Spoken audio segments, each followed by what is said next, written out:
कलरकों और मजदूरों का भी, महकमों और मजलूमों का भी,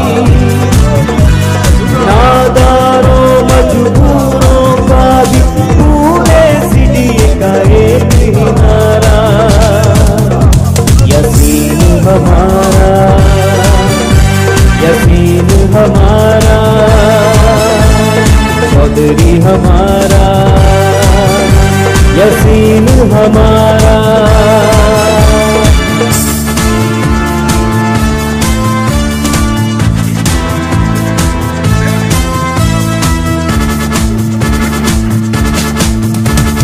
सब जंजीरें तोड़ने वाला,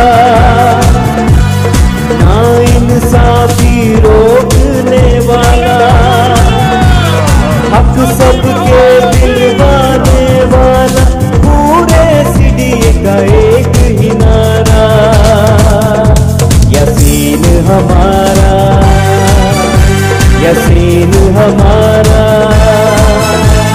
चौधरी हमारा, यकीन हमारा। जो हम सब का मालिक और खालिक है, जो नहायत मेहरबान और रहम करने वाला है। इंतहाई काबिल एहतराम CDA मजदूर यूनियन के मरकज़ी कायदीन, MPO वर्कशॉप CBA कमेटी के नुमाइंदगान और मेरे MPO के बहुत ही प्यारे भाइयों साथियों, आप सबको अस्सलाम वालेकुम। आ चुके MPO के CBA ऑफिस का इफ्ताह हुआ है, तो दुआ है अल्लाह ताला आपको और हम सब को ये तौफीक और हिम्मत अता फरमाए कि हम मज़दूरों की खिदमत ईमानदारी, दयानतदारी से और बिला तफरीक करें। आप सबको पता है कि पिछले 4 साल का बहुत ही बड़ा बोझ हमें मिला, ट्रांसफ़र हुआ। पिछले 4 साल के अंदर अदारे के अंदर मज़दूरों के हकूक़ के लिए आवाज़ नहीं उठाई गई, जिसकी वजह से CDA की पूरी इंतज़ामिया जो है उसका एक जहन बन गया है कि वो मज़दूरों के साथ जो चाहे करे, कोई उन्हें पूछने वाला ना हो। तो हम जिन हालात के अंदर भी CBA बने, आप सब उससे अच्छी तरह आगाह हैं कि सुप्रीम कोर्ट ऑफ पाकिस्तान तक सिर्फ़ आपको वोट का हक़ दिलवाने के लिए CDA मज़दूर यूनियन को आपके हकूक़ की जंग लड़नी पड़ी। फिर जब इलेक्शन हो गया, फिर CBA के लिए जाना पड़ा। बहरहाल ये अब आपने फ़ैसला करना है कि वो कौन से लोग हैं जो मज़दूरों से वैसे खौफ खाते हैं, मज़दूरों का सामना नहीं करना चाहते। ये वही लोग होते हैं जिन्होंने अपने दौरे इक़्तिदार में मज़दूरों के हकूक़ की निगाहदाश्त नहीं की, मज़दूरों के मसाइल हल नहीं किए, सिर्फ अपनी ज़ाती मामलात करते रहे, इंतकामी कार्रवाइयाँ करते रहे। CDA मज़दूर यूनियन का एक तुर्रा इम्तियाज़ रहा है कि हमने बिला तफरीक खिदमत की है 10-11 साल, और वही आपको मिलता है जो अल्लाह की मेहरबानी से उसके हबीब पाक के सदक़े CDA मज़दूर यूनियन की जद्दोजहद से मिला। अगर आज आप 16 स्केल में बैठे हुए हैं, 11 स्केल में बैठे हुए हैं, 5 नंबर स्केल में हैं, ये भी सारा CDA मज़दूर यूनियन का ही जद्दोजहद का नतीजा है। अगर आपको 4000 प्लाट उस वक्त मिले थे, MPO को सबसे ज़्यादा मिले थे, ये मुझे अच्छी तरह याद है। अनामली के प्लाट सबसे ज़्यादा MPO के लोगों को मिले थे और वो लाखोंपति और करोड़ोंपति बने। वो भी CDA मज़दूर यूनियन की हिकमत अमली थी, जद्दोजहद थी। 4000 हमने और मंजूर कराए थे। आज तक हम सुनते आते हैं, आप भी सुनते हैं कि प्लाट पहले रेफरेंडम बाद में। ये क्या बात थी? तो मैंने उस वक्त भी कहा था कि रेफरेंडम का प्लाटों से कोई ताल्लुक नहीं, प्लाट आज ही दें अगर हैं। वो सारा के सारा सियासी नारा था। इलेक्शन रेफरेंडम हो रहा था, वो चाहते थे कि लोगों को बेवकूफ़ मज़ीद बनाया जाए, लेकिन वो वक्त गुजर गया था।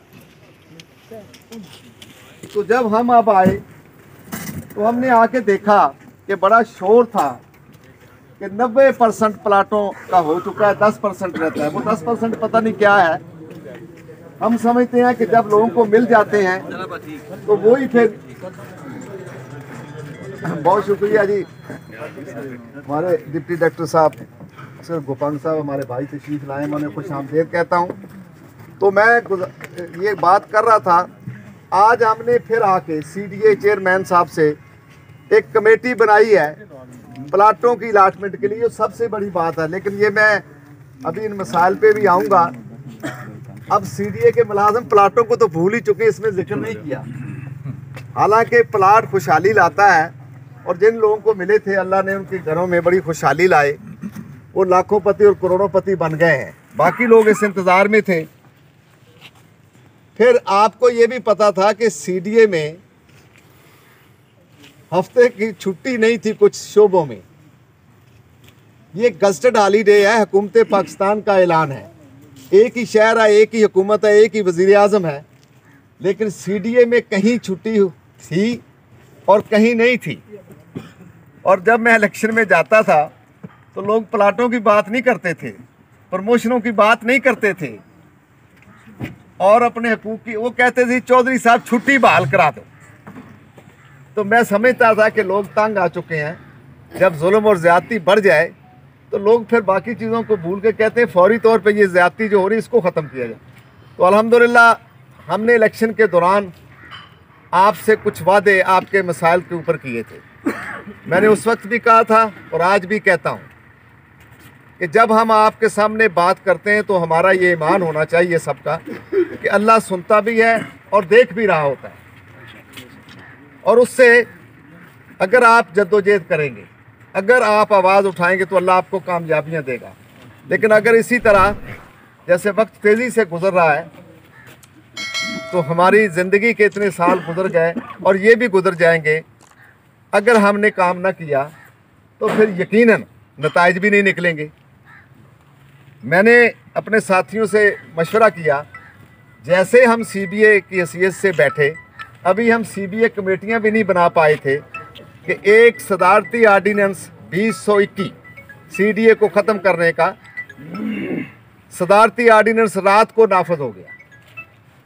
अब सदारती आर्डीनेंस कानून है, उससे सीडीए के अमली तौर पे सीडीए को ख़त्म कर दिया गया। एमपीओ वर्कशॉप से लेके स्ट्रीट लाइट तक, स्ट्रीट लाइट से लेके environment, sanitation, water supply, road maintenance, ये तमाम के तमाम उस आर्डिनेंस के ज़रिए एक कलम से वो एमसीआई में ट्रांसफ़र हो गए। उसके साथ साथ जितने मुलाजमीन काम करते हैं जो अभी तक सीडीए के मुलाजम कहलाते हैं, सीडीए से तनख्वाह लेते हैं, सीडीए से पेंशन लेते हैं, सीडीए से प्लाट लेते हैं, सीडीए से अपनी तनख्वाहों में इजाफे की बात, वो सब के सब एमसीआई के मुलाजम बन गए। उस पे भी हमने अपनी तमाम टीम को, तमाम नुमाइंदों को मैंने बुलाया और वहाँ पे चेयरमैन ऑफिस में उनसे मशवरा किया और उनको ये बताया कि इसके क्या आपकी ज़िंदगी पे ऊपर, आपके बच्चों के मुस्तकबिल के ऊपर क्या सीडीए मजदूर यूनियन चौधरी मोहम्मद क्या असरात मरतब होंगे। अब हमने पूछा लोगों से कि हमारी जिम्मेदारी है अखलाकी, सियासी, मजहबी, जो इस वक्त सीडीए की नुमाइंदगी कर रहे हैं, सीडीए मजदूर यूनियन के तमाम ओहदेदार, तमाम टीमें, कि हम आपके हकूक़ की का तहफ़्फ़ुज़ करें, आपके बच्चों का मुस्तकबिल बचाएं। ये हमारी जिम्मेदारी है, हम वो इंशाल्लाह अदा करेंगे, आप हमारा साथ दें। मैंने यहाँ चेयरमैन ऑफिस के अंदर ये कहा था कि आज मैं दोनों महाजों पे जंग लड़ने का ऐलान करता हूँ, मज़दूरों के हकूक़ की जंग। एक सियासी महाज होता है जिसमें ऐसे हम इकट्ठे होकर जमहूरी तरीके से एहतजाज करते हैं, और वो साथ एक कानूनी जंग होती जो मैं हमेशा लड़ता हूँ अल्लाह की मेहरबानी से। तो मैंने दोनों अपना फ़र्ज़ पूरे किए। मैंने आप पारा के अंदर इस्लामाबाद की तारीख़ का सबसे बड़ा एहतजाज किया। तमाम शहर के स्टेक होल्डर जो शहर के अंदर हैसियत रखते हैं, खा वो यूनियंस हैं, खा वो ताजर हैं, खा वो शहरी हैं, खा वो चैम्बर, सबको बुला के आपके इस सदारती आर्डिनेंस के सीडीए की तकसीम नामंजूर, यही नारा है ना कि सीडीए को हम ख़त्म नहीं करने देंगे। 15 मुल्कों ने, बैरूनी मुल्कों की बात कर रहा हूँ, जहाँ हमारा ताल्लुक है, राब्ता है, जिसे बैनुल अक़वामी दुनिया कहते हैं, जब बैनुल अक़वामी मजदूर कहते हैं, 15 मुल्कों के उस वक्त लोग मेरे साथ, जब मैं ट्रक पे खड़ा हुआ आपके हकूक़ की बात कर रहा था, तो वो मेरे राब्ते में थे, मुझसे बात कर रहे थे। और आपकी एक एक चीज़ आप पारा चौक से सिंगापुर में, जापान में, हर मुल्क के अंदर देखी जा रही थी कि CDA के मुलाजमीन अपने हकूक़ के लिए एहतजाज कर रहे हैं। आपके कतबे जो थे वो ज़ूम करके वो देख रहे थे, और साथ साथ वहाँ पे उर्दू तर्जमान भी बैठे हुए थे। हमने आपकी आवाज़ हुक्मरानों तक और पूरी दुनिया तक पहुँचाई, लेकिन वहाँ नहीं मैं रुका। फिर हमने, वसाइल नहीं है, हम कहाँ मार खाते हैं CDA के मुलाजमों, इस पे भी गौर करें। बहुत बड़ी तकड़ी इंतज़ामिया से, जिसके पास हुकूमत का ख़जाना है, उनसे हमारा मुकाबला होता है। वो बड़े बड़े वकील करते हैं, करोड़ों रुपया उनके पास है। हमने भी वो जंग लड़नी थी, हमारे पास वसाइल नहीं थे, लेकिन तमाम तर चीज़ों के बावजूद हमने अल्हम्दुलिल्लाह उस आर्डीनेंस को चैलेंज किया इस्लामाबाद हाई कोर्ट में, और वकील किया, और मैं ज़ाती तौर पे वहाँ पेश हुआ। सबको नोटिस हुए, हुकूमत पाकिस्तान को नोटिस हुए, अटार्नी जनरल ऑफ पाकिस्तान को नोटिस हुए, चेयरमैन CDA को बुलाया गया। अब 7 तारीख है, दुआ कीजिए, और मैं आपको अपने उस तजर्बे की बुनियाद पे यकीन दिलाता हूँ कि ये सदारती आर्डीनेंस जो गैर कानूनी है, जो किसी से नहीं पूछा, और 15,000 नहीं लाखों लोग जो हैं उनको बेरोज़गार करने का मंसूबा है, उनका मुस्तकबिल तबाह करने का मंसूबा है, जो CDA में काम करते हैं, जिन्होंने ये शहर बसाया है। इंशाअल्लाह ये सदारती आर्डीनेंस भी ख़त्म होगा इंशाअल्लाह, और इंसाफ होगा। अब आते हैं प्लाट। मैंने जो कमेटी बनाई, वही कमेटी जो पिछले दौर में काम करती थी, मैंने कोई तब्दीली नहीं लाई। मैं कि इनके पास तजर्बा है, ये देखेंगे। और वो कमेटी जब बनी, कमरा लेके दिया, कंप्यूटर्स लिए, बैठे हैं, काम कर रहे हैं। मैं उन कमेटी का शुक्रगुजार हूँ कि वो दिन रात काम कर रहे हैं। तो देखा कि वहाँ पे हाई कोर्ट के अंदर आपके प्लाटों के ख़िलाफ़ एक स्टे है, जस्टिस अतर मिल्ला साहब मोहतरम की अदालत में। वहाँ भी जाके हम आपकी तरफ से पार्टी बने, वकील किया, ताकि हम वहाँ पे आपका नुक्ता नज़र अदालत के सामने रख सकें, वरना एक तरफा वो चलता रहेगा। वो 10 तारीख है, अल्लाह की मेहरबानी से उस पर भी हम आपका अपने वकील के ज़रिए नुक्ता नज़र पेश करेंगे कि हमारा हक है और हमें ये प्लाट दिए जाएं। बहुत सारे लोग इस प्लाट के इंतज़ार में दुनिया से चले गए, जो हमारे दोस्त थे, हमारे साथी थे, और बहुत सारे रिटायर हो गए। ये बहुत बड़ा जुल्म है कि जब हम सियासत करते हैं, सियासत तो इबादत है, मज़दूरों की खिदमत है, उनकी दुआएं हैं, बख्शिश का ज़रिया बनता है, लेकिन हम सियासत क्या करते हैं कि अगर ये चौधरी यासीन के ज़रिए प्लाट मिल गए तो ये तो इलेक्शन नहीं हारेगा। फिर हम टांगें खींचते हैं, फिर हम इस तरह की हरकतें करते हैं कि स्टे लेते हैं जाके, और वो झूठ बोल के लोगों को गुमराह करते हैं। मैं एक एक चीज़ बताना चाहूँगा आपको। वहाँ पे 10 तारीख है। अभी मैं MPO के साथियों ने मुझे जो बातें मुतालबात पेश किए, एक तो मैंने आपको बता दिया कि MPO की तकसीम नहीं, CDA के तमाम डायरेक्टरेट, CDA को अमलन ख़त्म किया जा रहा है। उस पर इंशाल्लाह MPO हो या CDA के और डायरेक्टरेट हों, 7 तारीख को मेरे खुदा ने चाहा, अल्लाह की मेहरबानी से, उसके हबीब पाक के सदके, आपकी दुआओं से आपको अच्छी खबरें देंगे इंशाअल्लाह, और नहीं ख़त्म होने देंगे जब तक हमारी सांसों में सांस।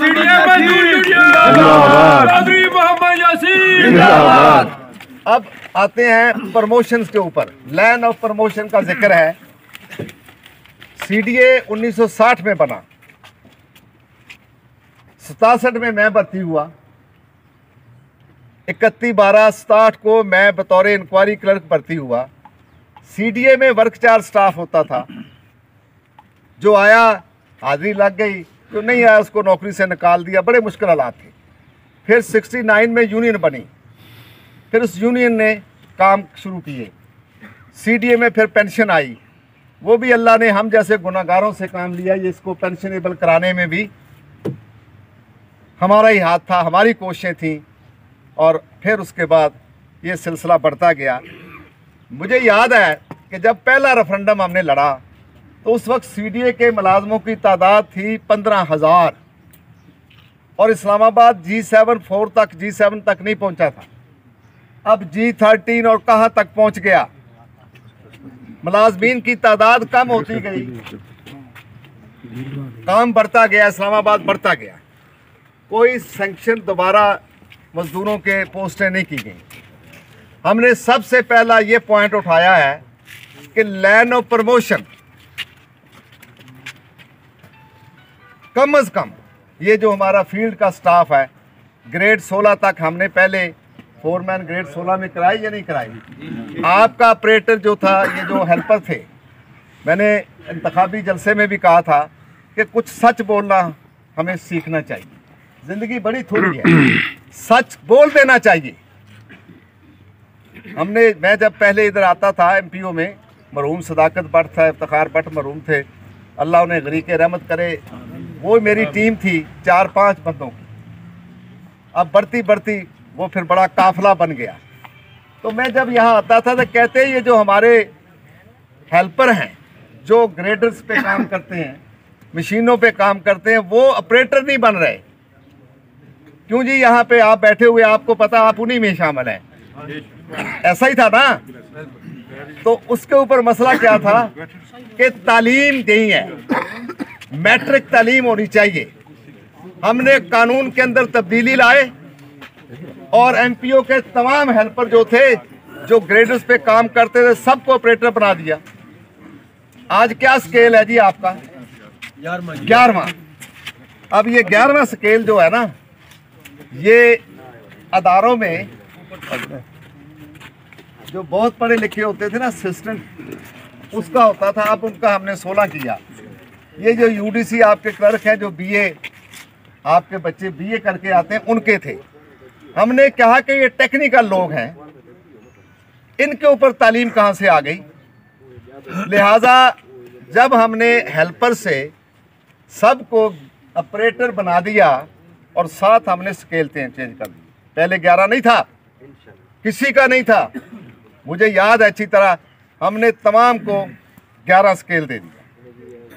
फिर हमने फोरमैन, सुपरवाइज़र कैटेगरी तो सारी हमने तब्दील की, लेकिन मैं इनकी स्पेशली बात करूंगा। मैं खुद सुपरवाइज़र था। मुझे याद है कि मैं 6 नंबर स्केल में था। सिक्योरिटी सुपरवाइज़र सारे 6 नंबर स्केल में थे। तो मैंने ही अपने दौर में इसको 8 नंबर स्केल किया। और फिर अल्हम्दुलिल्लाह जब मुझे और मेरी टीम को मौका मिला, हमने सुपरवाइज़र को 11 स्केल दे दिया और अब 14 देने जा रहे हैं। अल्लाह ने चाहा, अल्लाह ने चाहा तो 14 भी। सिर्फ सुपरवाइज़र का नहीं होगा, फोरमैन को हमने 16 दिया। मैं कल, हमारे असद महमूद साहब है डिप्टी जनरल सेक्रेटरी, उनका ससुर का इंतकाल हो गया, अल्लाह उन्हें गरीक रहमत करे। मैं गुजर खान जनाजे से आ रहा तो होटल पे बैठ के मैं बात कर रहा था। यहाँ हमारा साथी है बहुत मुखलस, गौर अलाई, वो ये इनकी मोहब्बत है। तो हमारी वो निजी गुफ्तगू थी। अभी तो मैं जलसे में बात कर रहा हूँ ना, तो मैं निजी गुफ्तगू में यही बातें कर रहा था कि मैंने प्राइमरी पास लोगों को ग्रेड 16 दिलवाया। ये गजटेड क्लास 2 होता है। पाकिस्तान के अंदर जो मजिस्ट्रेट होता है ना दर्जा बल्कि वो ग्रेड 16 ग्रेड का होता है, जो सजा भी देता है। और वो बड़े पढ़े लिखे होते हैं, बड़े घरानों से ताल्लुक़ होता है। गरीब का बच्चा तो कभी मजिस्ट्रेट बनता ही नहीं है इस मुल्क में। तो मैंने अपने फोरमैन को ग्रेड 16 दिया, तालीम की पाबंदियाँ ख़त्म। मैंने सुपरवाइज़र को 11 दिया, तालीम की पाबंदी